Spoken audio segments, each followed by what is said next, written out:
എല്ലാവർക്കും സൂര്യ ടോക്കിലേക്ക് സ്വാഗതം. നമ്മൾ ഒരു വീഡിയോ ചെയ്തിട്ട് കുറച്ചായല്ലേ.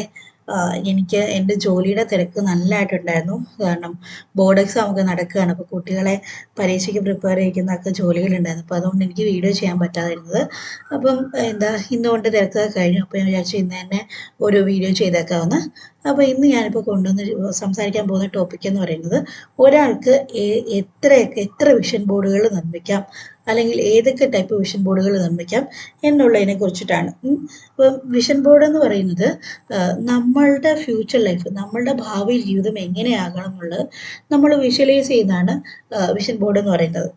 അപ്പം അത് സ്വാഭാവികമായിട്ടും എല്ലാ ആൾക്കാർക്കും ഉണ്ടാകുന്ന എന്തായിരിക്കും, അവർക്ക് ഹാപ്പിനെസ് വേണം, പിന്നെ അതുപോലെ തന്നെ വെൽത്ത് വേണം, കരിയർ ഗ്രോത്ത് ഉണ്ടാകണം, അതൊക്കെ ആയിരിക്കുമല്ലോ എല്ലാവരും ആഗ്രഹിക്കുന്നത്. അബണ്ടൻസ് അതായിരിക്കും എല്ലാവരും ആഗ്രഹിക്കുന്നത്. അപ്പം നമ്മൾ 2025 ആകുമ്പോഴത്തേക്കും മിക്ക ആൾക്കാരും ഇതെല്ലാം കൂടി ചേർത്തിട്ട് ഒരു ഒറ്റ വിഷൻ ബോർഡ് ഉണ്ടാക്കാറുണ്ട്. ഞാനും ഉണ്ടാക്കിയിട്ടുണ്ട്. അപ്പം അങ്ങനെ ഉണ്ടാക്കിയത് നമുക്ക് പിന്നീട് വേണമെങ്കിൽ സബ് ബ്രാഞ്ചുകളായിട്ട് ഡിവൈഡ് ചെയ്യാം. ഇപ്പോൾ നമുക്ക് ഫിനാൻസിന് വേണ്ടിയിട്ട് മാത്രം ഒരു വിഷൻ ബോർഡ് ഉണ്ടാക്കാം. പിന്നെ നമ്മുടെ ഫാമിലി റിലേഷൻഷിപ്പ് നന്നാകാൻ വേണ്ടിയിട്ടെന്നല്ല, ഫാമിലി റിലേഷൻഷിപ്പ് എങ്ങനെയാകണം എന്ന് നമ്മൾ വിഷ്വലൈസ് ചെയ്തിട്ടുണ്ടെങ്കിൽ അതിനെക്കുറിച്ചിട്ട് ഉണ്ടാക്കാം. പിന്നെ അതുപോലെ തന്നെ നമ്മുടെ ലൈഫ് സ്റ്റൈല്, ഇതൊക്കെയെന്ന് പറഞ്ഞു കഴിഞ്ഞാൽ നമ്മൾക്ക് ഒരു സെൽഫ് ഇമ്പ്രൂവ്മെൻ്റ് കൂടിയാണ്. നമ്മുടെ ജീവിതം ഇങ്ങനെയൊക്കെ മനോഹരമായിട്ട് മാറണം എന്നുള്ളത് നമ്മൾ ഭാവന കാണുകയാണ്. അപ്പം നമുക്ക് അതിനനുസരിച്ചിട്ട് വർക്ക് ചെയ്യാനുള്ളൊരു മോട്ടിവേഷനാണ് നൽകുന്നത്. അപ്പം ആദ്യമേ തന്നെ പറയട്ടെ, ഈ വിഷൻ ബോർഡ് ഉണ്ടാക്കി വെച്ചതുകൊണ്ട് മാത്രം നമ്മുടെ ലൈഫ് സക്സസ്ഫുൾ ആകണമെന്ന് യാതൊരു നിർബന്ധമില്ല. അതനുസരിച്ചിട്ട് നമ്മൾ വർക്കും കൂടെ ചെയ്യണം.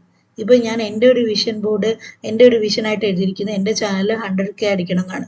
അപ്പോൾ ഞാൻ 100K അടിക്കണം എന്ന് പറഞ്ഞിട്ട് വീഡിയോ ചെയ്യാണ്ടിരുന്നു കഴിഞ്ഞാൽ അത് 100K ഒന്നും അടിക്കത്തില്ല. വിഷൻ ബോർഡ് ചുമ്മാതെ വർക്കൊന്നും ആകത്തില്ല. സോ നമ്മൾ എടുക്കേണ്ട പണി നമ്മൾ എടുക്കണം.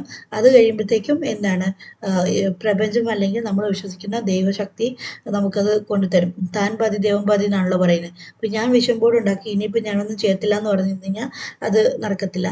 അപ്പം അങ്ങനെ സബ് ബ്രാഞ്ച് ഉണ്ടാക്കുന്ന കൂട്ടത്തിൽ എനിക്ക് ഏറ്റവും നല്ലപോലെ പറയാൻ പറ്റുന്ന ഒരു എക്സാമ്പിൾ എന്ന് പറഞ്ഞു കഴിഞ്ഞാൽ പ്രഗ്നൻസി റിലേറ്റഡ് വിഷൻ